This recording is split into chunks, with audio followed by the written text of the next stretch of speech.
Our target is the head of HR, and our client was caught jerking off in the photocopier at work, so he needs us. Bro, at work? At work? You didn't lock the door at least? Big amateur. Hello, YouTube, and welcome back. Today, we're gonna see if a snail manages to kill Reggie. Oh, by the way, in case you haven't heard, Reggie now has 1 million subscribers. Let's freaking go! Big congrats to Reggie. I love Reggie's videos. They're really awesome. So please do check him out if you haven't seen him yet. I shall leave you with a nice detective joke. Within minutes, the detective figured out what the murder weapon was. It was a briefcase. In this town, everyone's running from something. A dead-end job that crushes their soul 8 hours at a time. A broken relationship that screams louder than it listens. Or even an addiction to drinking perfume just to feel alive. But me, I'm trying to escape something much different. I'm trying to escape an army of killer snails. Because today we're playing Shadows of Doubt, a procedurally generated detective game about solving crimes. But for each in-game minute that passes, an invincible snail will spawn onto the map and begin hunting us. If it touches us, we die. And in case you're wondering, a minute of in-game time is about 5 or 6 seconds, meaning that after an hour, we could have 600 homicidal snails stalking us through the streets. Oh my God. They cannot be bargained with. They feel no pity, no remorse, no fear, and above all else, they absolutely will not stop until we are dead. Our only way to escape this nightmarish reality is to become a productive member of the Chinese Communist Party. Because by solving crimes, we can increase our social credit to level 5, at which point we will have the option to retire and leave this cursed city once and for all. So, can we escape the snail apocalypse, or will we fall victim? Okay, that is a wild premise. What? That is so wild.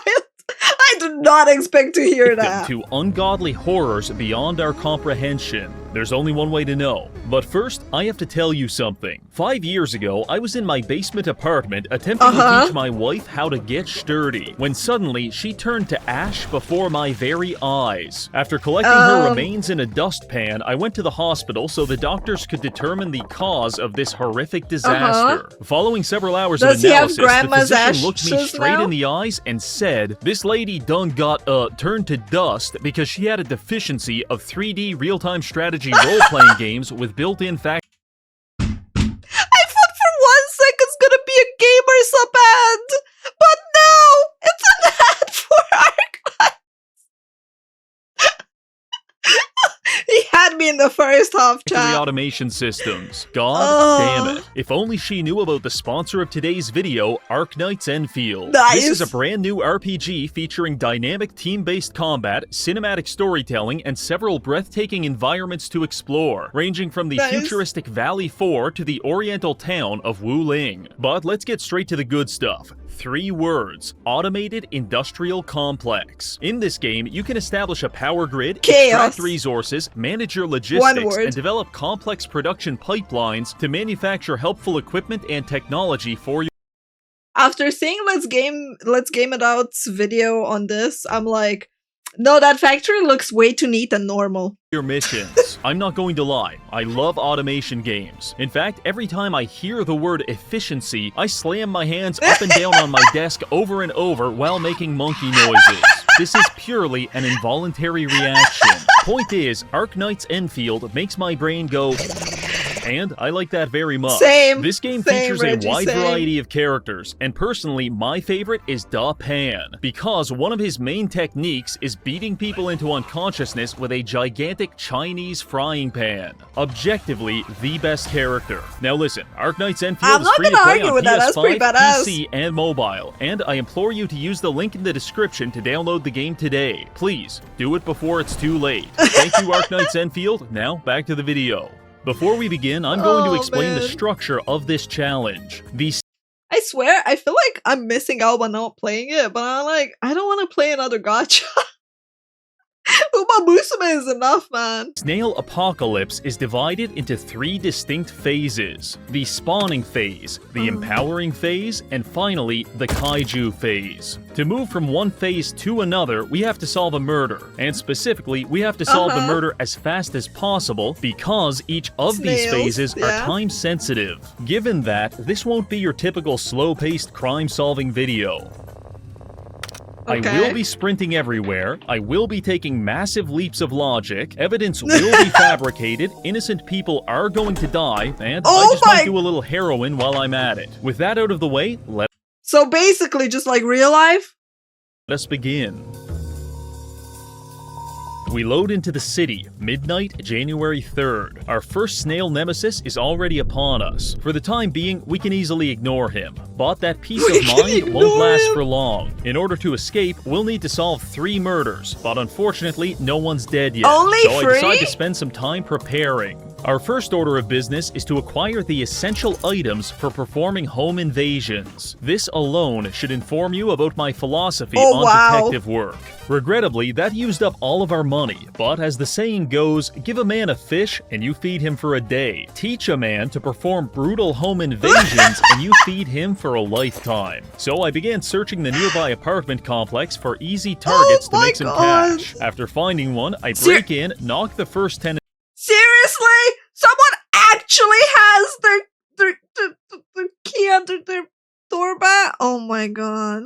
Out with a tea kettle and shatter his wife's legs with a fire extinguisher. Consider this a valuable lesson on the dangers of leaving a spare key under your doormat. I spent about 20 minutes ransacking the apartment for a total of $200 before escaping out the bedroom window. Not bad for By a day's this point, work. there's around 25 snails sliming their way through the streets.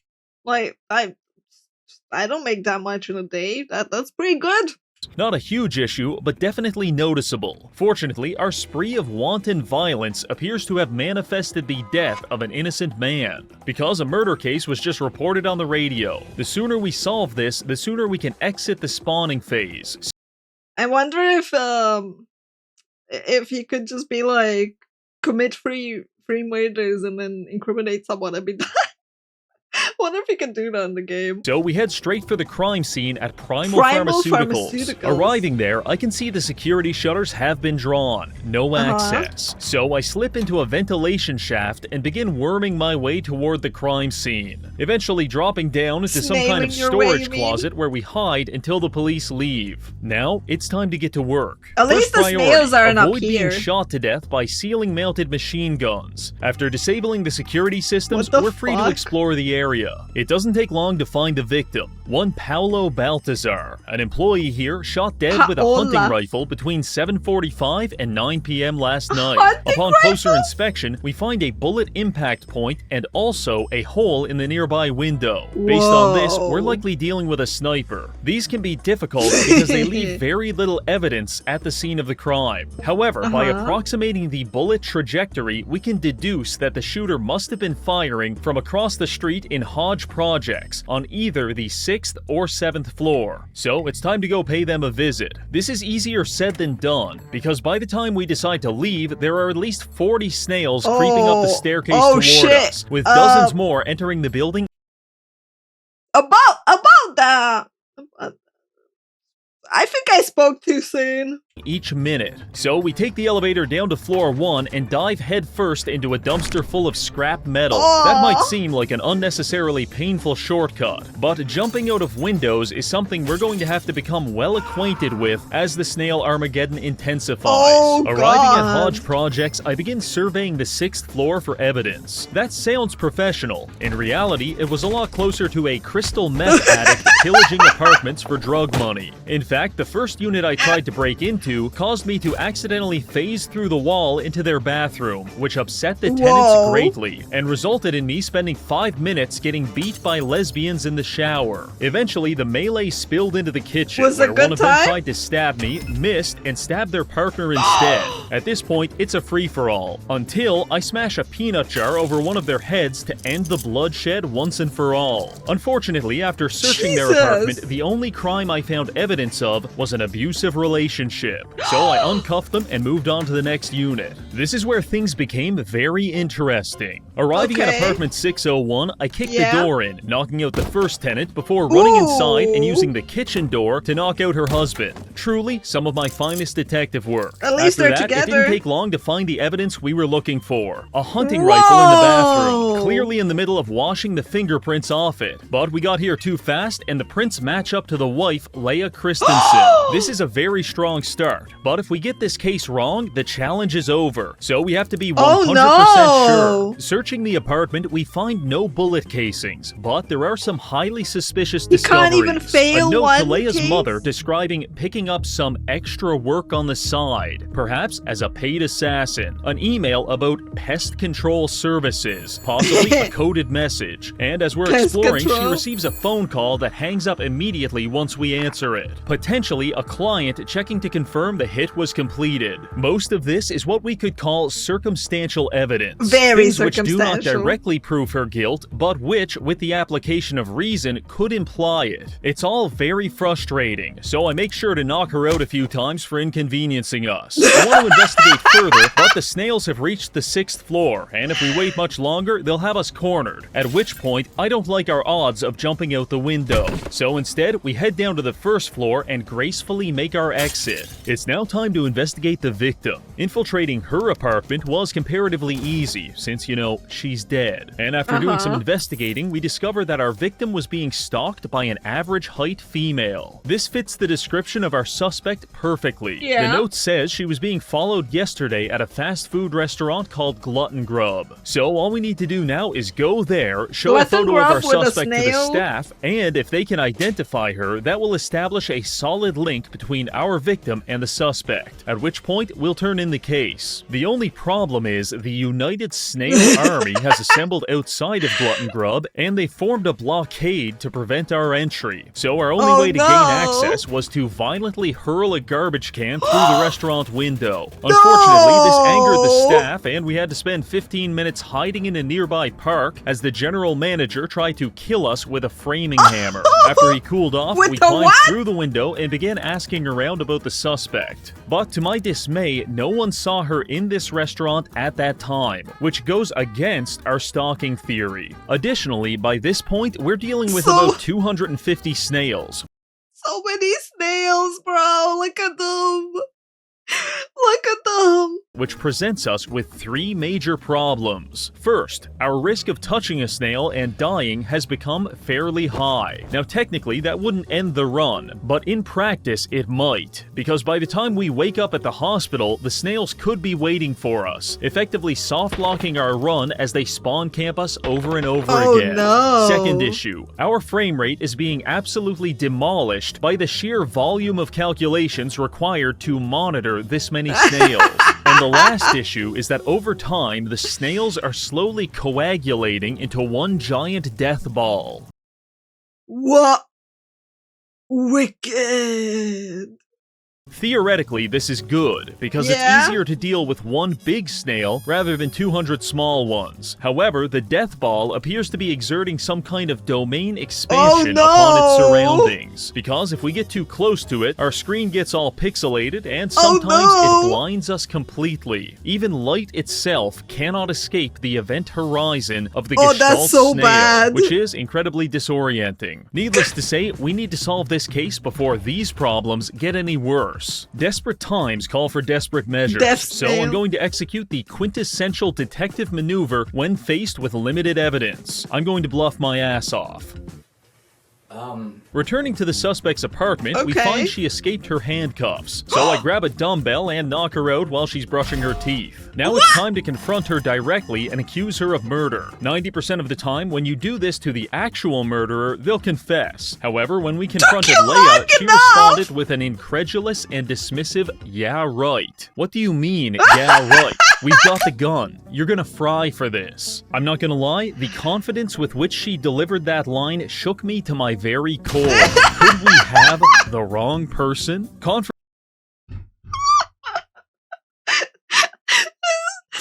I mean, she escaped the freaking handcuffs and then went to brushing her teeth like nothing happened, bro. So Information bias is defined as the psychological tendency to search for, interpret, or favor information in a way that aligns with one's pre-existing beliefs or hypotheses. A note to Leia's mother describing picking up some extra work on the side. An email about pest control services. Phone call that hangs up immediately once we answer it. Dear God, I think we've subjected an innocent woman to several hours of interrogation and having all of her teeth knocked out simply because I don't know how to do trigonometry and she picked a bad time to practice firearm maintenance. I believe we've got the wrong person. So I got to work investigating the other apartments, which is when I came across Unit 701. At first glance, it's nothing out of the ordinary, but the more I looked, the weirder it got.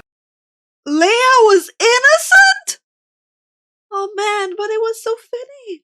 For example, a human skull in the master bedroom. What? A receipt for a hunting rifle time-stamped 1 hour before What the the murder, actual a noise fuck? A complaint human regarding skull? several popping sounds, some vaguely schizophrenic notes, and lastly, a list of potential victims, which disturbingly enough, appears to include us. The final piece of evidence came when we found a receipt for Glutton Grub, the place where our victim was being stalked. Ladies and gentlemen, I think we found our killer. Or should I say, our killer found us. Because while I was snooping on her computer, her husband came home and attacked us with a box cutter. no! Eventually, we were able to knock him out with an office chair. And 5 minutes after that, she showed up as well. For posterity, the office chair box cutter matchup is about even. However, the office chair I like how Asmon is put it easy. hunting rifle matchup is absolute dog shit. It was only by sheer luck that we managed to subdue her, at which point we got the murder weapon and she admitted everything. In case You forgot the only killer? I would hope not. He needs to find 2 more. In case you're wondering about the motive, I'm about 99% sure she's just an unmedicated paranoid schizophrenic. This is terrific, but less terrific is the fact that the snails have us completely trapped in the apartment. I try getting around them, but with each passing second, more are converging on our position, and it's starting to blind us. I frantically check the windows for potential escape routes, but on the 7th floor, it's not looking good. At this point, I believe all hope is lost, until I spot it. A ventilation shaft in the kitchen closet. I climb in and we begin making our escape. The time is 6:30, which implies about 400 snails are coming to kill us. Luckily for them, they won't have to try very hard, because we tanked about 4 hunting rifle shots to the chest, and we're quickly turning this ventilation shaft into a slip and slide. In desperation, we make our exit into the kitchen of a downstairs apartment. Imagine, if you will, it's 7 a.m., you're in your kitchen making a nice breakfast before heading to work, when suddenly a blood-soaked maniac falls through your ceiling and begins frantically darting around the room, screaming about killer snails. In that situation, if you're doing anything less than killing him with a frying pan, you have miscalculated your response. So I can hardly feel upset when that's exactly what this guy did to us. We're unconscious. This is very bad. Fortunately, the hospital is on the other end of town. Therefore, by the time we wake up an hour later, the snails are infiltrating the building, but they haven't yet made it up to our room. So we jump out of bed, launch a fire extinguisher through the window, and finalize our escape. Doubling back to City Hall, we grab a murder resolution form and submit it as the snails close in from every angle. After a few minutes of processing, the results come back, and we've officially solved our first murder, thereby exiting the spawning phase of the challenge with a total of 500 snails on the map. The first one took 500 snails.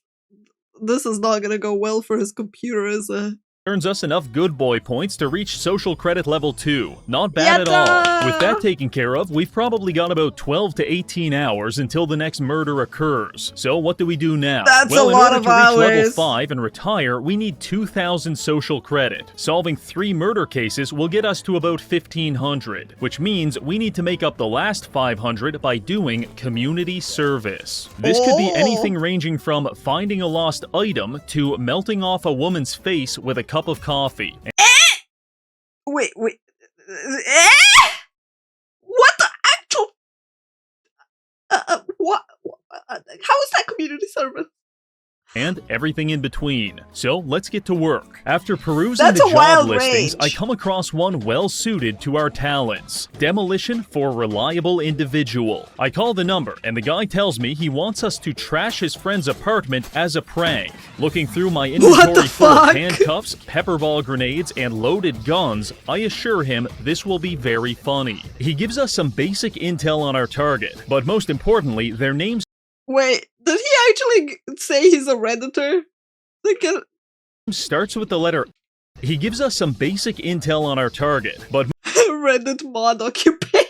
most importantly, their name starts with the letter A, and they live on basement level 1 of Lovelace View. So that's our first Lovelace stop. View. Sneaking into the Ooh la building's la. security office, we use a code breaker to force entry into the computer and access the resident database. After a quick search, we come back with 2 people living in the basement who fit the description. But Oh, one of them is no. on basement level 2, so we ignore him and focus instead on Aleel Hawkins. Heading down to his apartment, I get to work. Aleel is not home, but his boyfriend is. So the first masterstroke of this prank is going to be blinding his lover with a flashbang and then locking him in the bathroom. Now when Aleel comes home, not only will he find his apartment completely ruined, but his gay lover will be having a panic attack while handcuffed to the toilet bowl. This is the essence of modern pranks. Okay. Our goal is to cause $700 worth of damages, but there's one major problem. This place is a fucking dump, and I don't think there's even $700 worth of things in here. On top of that, we're quickly getting boxed in by That's the a lot of snails. snails. So I decide it's time to leave and spend a few hours eating fried chicken and chain-smoking cigarettes on the other side of town. This So he gave us can get enough the time snails? to formulate a plan on how to properly destroy this man's apartment. First, we grab Oh a garbage boy. bag from a nearby alley and take it to his apartment. Then we begin Okay. throwing it around like a battered wife, coating the entire apartment with garbage juice and random detritus. Living room walls ruined. Bathroom shower full of dirty needles. And gay boyfriend covered in garbage oil. This is a good start, but we need to go even further. I punch a hole through his shower and start bleeding profusely. Then I go roll around in his bed, covering the sheets in my blood.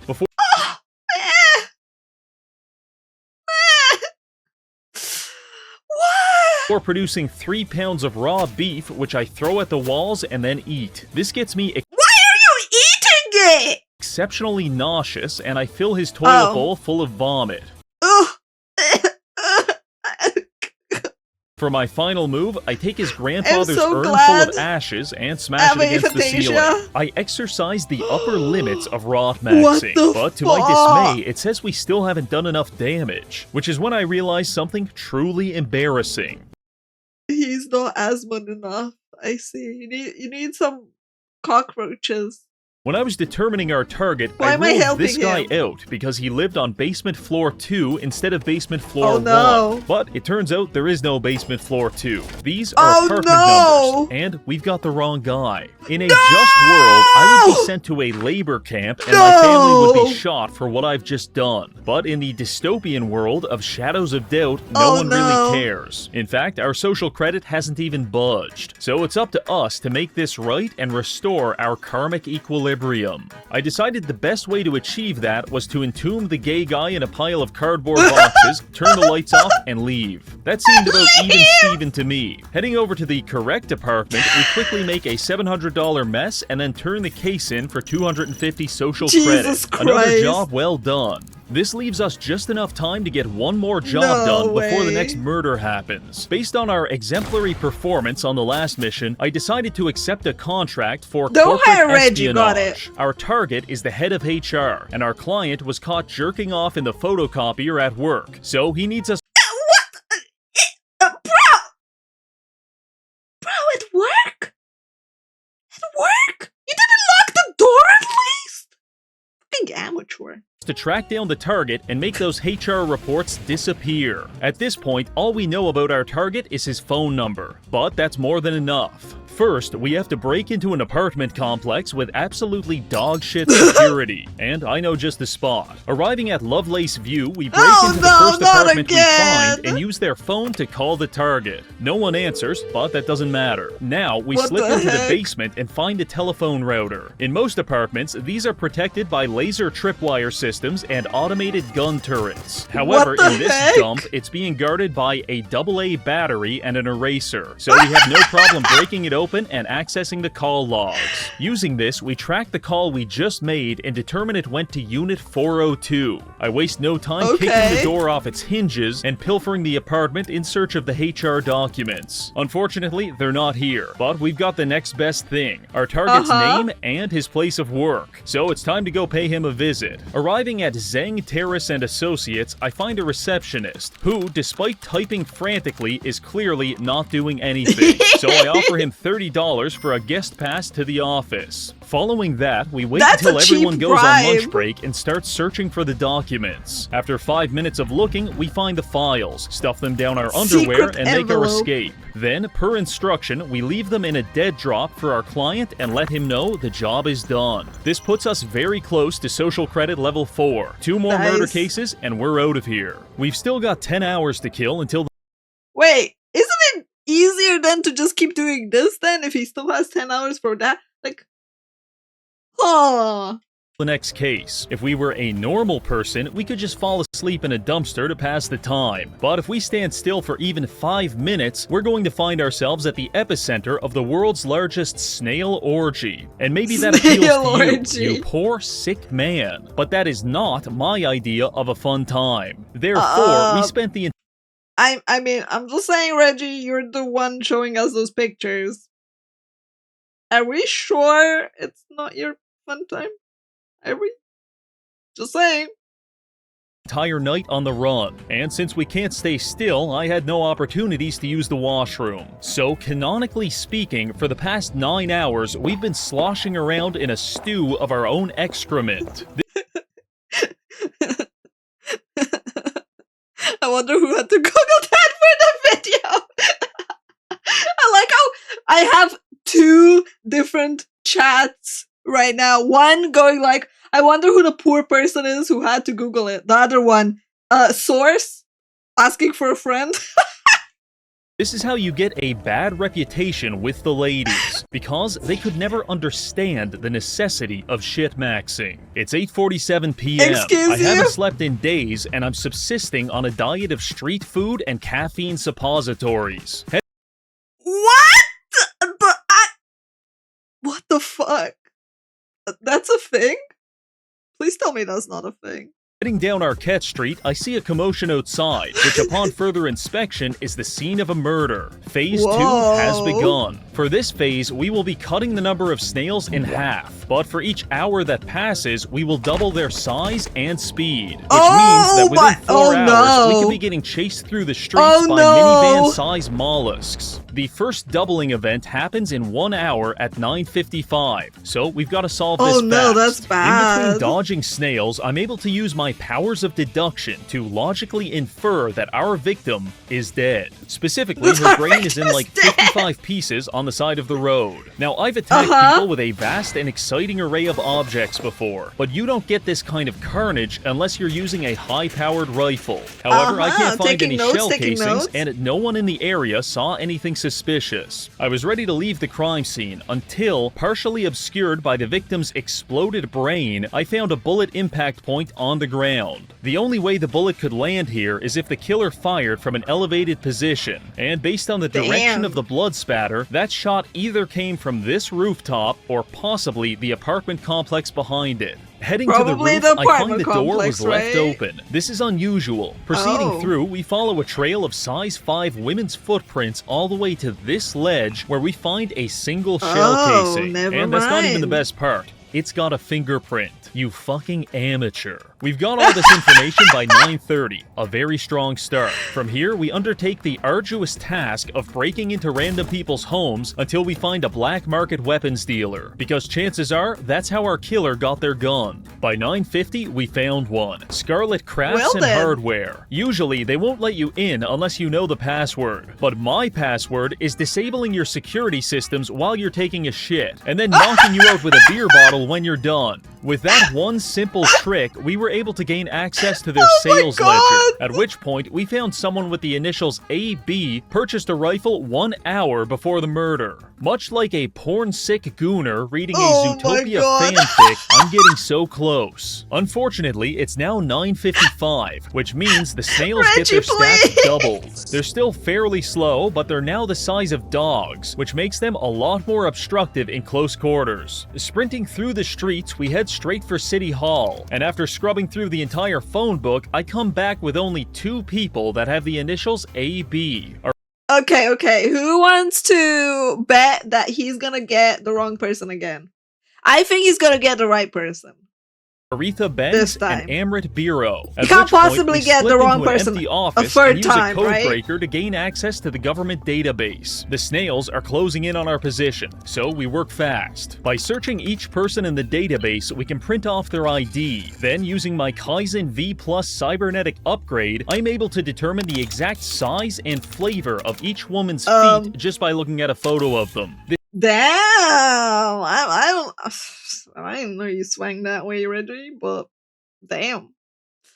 This is not a fetish. It's purely professional. Point is, only Amrit Biro has a shoe size that matches what we found at the crime scene. So, ladies and gentlemen, we've got our suspect. At this point, we could probably turn in the case. Her prints match, her shoes match, and she bought a rifle 1 hour before. But I feel a morbid curiosity. I need to know why she did it. So we're heading to her apartment at 1301 Hodge Projects to establish a motive. Arriving there, I make myself at home pulverizing her husband's brain and detaining him before knocking her out with an office chair. As I'm searching the apartment, we hit 10:55 p.m. and again, the snails double in size. They're currently climbing up the stairwell like a rising tide of violence. But we're on the 13th floor, so they can go fuck themselves. While investigating, we find out our perp is a member of the police force. We've got ourselves a killer cop. Further evidence indicates she's been stalking our victim, so I just come out and confront her. When asked why she murdered that woman, she explains quite calmly, because I could. At this point, I'm sweating bullets. I stutter. I stammer. What do you mean? To which she clarifies, someone had to deal with all the lowlifes in this city. Holy shit, our suspect is cool as hell. I'm in shambles. The virgin detective stands no chance against the Machiavellian vigilante. But enough of that. It's time to finish this case. By 11:50, we hop on the elevator and sail it right through the eye of the snail tornado. By the time we hit the streets, the snails have doubled yet again. Each one of them. Wait, does that mean that they get stuck in the staircase, the ones that are there? Is now the size and speed of a small elephant on a tricycle. Why is small enough for the tricycle? Several of them are also scaling the sides of buildings. This city is overrun. We're forced to take a series of shortcuts and elaborate maneuvers to work our way through the bulk of the swarm. Eventually arriving at City Hall, we grab a case resolution form. But not far behind us marches a dim and endless congress of murderous intent. I rush onto the elevator to make some distance between us, but the snails are now phasing through the building. Desperately breaking into an office, we fire extinguisher the window before jumping onto a ventilation shaft and making our escape. Oh wow, we fill that's out so the last lucky. of the paperwork while the snails chase us through the streets. Crime, oh my god, he almost got hit there. Motive, vigilantism. Sentence, death by bureaucracy. Murder solved, social credit gained. Phase 2 is now over. Now we can indulge ourselves in the exquisite delicacy that is waiting 12 hours for someone else to die. This is its own unique form of purgatory, because there's only so many times you can do laps around the city before you start feeling like an NPC. In fact, I stopped fighting it, and now I'm full-on role-playing. Every morning, I wake up on a park bench before heading down to my favorite food truck for some coffee. I do not know why, but whenever I order coffee, the guy closes the shutters for 20 seconds, does something to my cup, and then opens them back up. I'm going to be candid. I like my coffee how I like my women, without another man's dick in it. And while I can't prove that Joey the food truck man is burning his cock off every morning just to prank me, I do have my suspicions. After getting caffeinated, I spend the afternoon I think like I might be in the delirious stage. stealing from local businesses and spying on people through their windows, before eventually collapsing in a pile of garbage. Honestly, when you spend your days like that, 12 hours flies by in no time. Which brings us to 4 p.m. January 4th. We're walking through the streets when suddenly another murder is reported. This time on Sasaki Boulevard. The kaiju phase has begun. For this phase, we're going to consolidate all of our medium snails into one single mega snail. Holy 10 times shit. the size, 5 times the speed, 16 times the detail. and in case you're wondering, yes, the hitbox is accurate. We are now dealing with a skyscraper-sized snail. We make our way to the crime scene and begin investigating. A man was stabbed to death in broad daylight with a box cutter and surrounded by some kind of runic symbols. I do my best to put on a brave face, but deep in the fearful recesses of my heart, I know that he's out there, and he's coming for us. You see, the most stressful thing about being pursued by a 200-foot-tall snail is not knowing where it is, because at this size, the pathing is highly unpredictable, and I've noticed the snail has a tendency to fly straight into the air and then rapidly descend upon us like a Stuka dive bomber. It's honestly very anxiety-inducing. Regardless, we do pick up one crucial piece of evidence just before Mega Snail comes around the corner. Quickly escaping, I open up the note to find it's an anagram. This is the killer's name, but with all of the letters rearranged. So if we can solve it, we'll pretty much have this case taken care of. However, there's one thing to address. Kaiju Snail is cool as hell. However, after playing with it for 20 minutes, I have realized it is not meant for this world. In fact, it pretty much can't navigate the map at all without flying through the sky or spending 30 minutes getting stuck in an apartment building. Point is, it's actually way too easy for us to avoid him. And I think you, the viewer, deserves more. So we're going to reduce his size from 300 to 100. This will allow him to navigate the streets more effectively. Furthermore, we'll also buff his move speed from 5 to 6, making him actually faster than us. So if we're not constantly parkouring our asses off, he will catch and kill us. Fortunately, I have developed the ultimate form of parkour, throwing myself off a 19-story building. Please, have some faith. With the snail hot on our heels, we run into the nearest apartment building and jump on the elevator just in time to escape him. All the way at the top floor, we lockpick the door with the underside of our boot to gain access to the apartment, at which point we open up a window. Then we wait. And as soon as the snail works his way up the staircase, we take the express elevator down to ground level. What would normally result in us turning into a fresh coat of sidewalk paint is now a perfectly harmless experience. Because thanks to our Vigor Stability Sync disc, we no longer take fall damage. So by plummeting to the ground at 85 miles per hour, we have managed to create a sizable distance between us and the snail. In testing, I found it takes him about 50 seconds to go up and down the staircase, which means we just have to solve this murder 50 seconds at a time. The key is unscrambling this name puzzle. Now you may be able to look at this letter jumble and divine some kind of arcane knowledge from it, but I cannot. In fact, it may as well be in Cantonese. So we're doing this the hard way. Our suspect's name has 9 letters. Heading to City Hall, we crack open the phone book and begin the painful process of counting the letters in everyone's name in the entire city of 300 people. Then, if the length matches up, we rule out anyone who doesn't have key letters like J, K, and W. I won't lie, this is a pretty brute force method, and I can only get through like 10 names at a time before the snail shows up and we have to practice our cannonball. Fortunately, across the street, there's a huge apartment building, and we formed a very nice routine of reading 10 or 12 names, going to the top floor apartment, jumping out the window, and then reading more names. This might seem not so bad, maybe even a little convenient, but I want to remind you, just because our legs aren't exploding like tempered glass doesn't mean this isn't taking a toll on our body. Logically speaking, the repeated abrupt and rapid deceleration of our brain should be giving us what the medical community would describe as a shitload of brain damage. Every time we do this, we're getting about 1 car crash worth of chronic traumatic encephalopathy, and after about a dozen times, I'm quite certain we should be a vegetable. Now, when you hear that, it may be tempting to feel bad for me, but don't. Instead, feel bad for the guy that lived in that apartment, who almost certainly is going to end up in a mental asylum, because he has witnessed me jump to my death at least 100 times within a 5-hour period. And yet, I always return, like some kind of pudding-brained revenant of self-destruction. Sometimes I beat him up. Sometimes I steal his shit. What the- Sometimes he never even knows I was there Oh until my- he checks the security tapes. But every time, I'm going out that window. Eventually, our perseverance pays off, and the phone book yields one match. Jay That's Whitaker. hilarious. Their address is listed publicly, so it's time to go see how firmly their door is attached to its hinges. As it turns out, not very. Not very? We begin examining the Yeah. apartment, and I'm going to save you the trouble. But just know that I had to jump out the window like 20 times in the process. This yielded a few interesting things. Our suspect is Jaslyn Whitaker, and after reading her emails, I This can is see that she is hilarious. horribly addicted to starch cola. In fact, she's consuming 32 cans a day. In case you're unfamiliar, starch cola is basically Coca-Cola before they took away the cocaine. What's the major? I would. No, I'm not in the game. What makes you think that?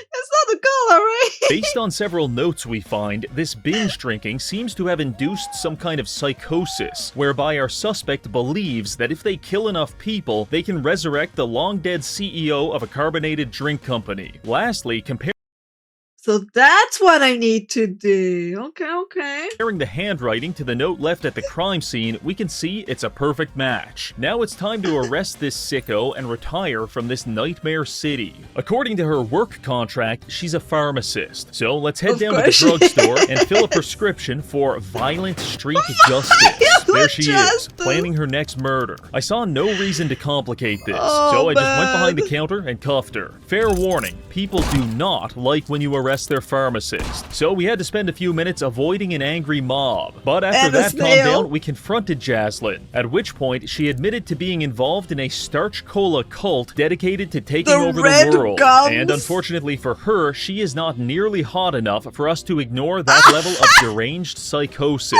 So it's time to book her. We grab the paperwork and fill it out while free-falling from the nearest skyscraper. A few minutes pass, and the case comes back solved. With that, we've reached social credit level 5, which means it's time for us to retire and leave this city once and for all. Barely Reggie. avoiding our snail stalker, we rush into City Hall and grab a retirement form. To my surprise, this included a last will and testament, and I was in a rush, so I Wow. decided to donate all of my worldly possessions to the dead guy from our second case. Then I fill in gibberish and profanity for the last part before handing the papers in. And just like that, the Yatta! curious case of the snail apocalypse is closed. He avoided the We're officially snails. retired and waiting for a shuttle to take us to a paradise known as the Fields, where I am almost The certain we will be Fields? euthanized and our body will be processed into Soylent to feed the proletariat. Truly, my retirement God. has never felt so good. Thank you to this month's That sounds patrons awful. for supporting the channel, and finally, thank you for watching. Let's go. This was such a cool video. As always, Reggie has a way with like his quips and his madness. It was so fun watching this video. I thoroughly enjoyed it. Thank you everyone for hanging out, YouTube. I appreciate you for being here. If you would like to see more such videos, do let me know in the comments what other video you'd like me to check out. Bye.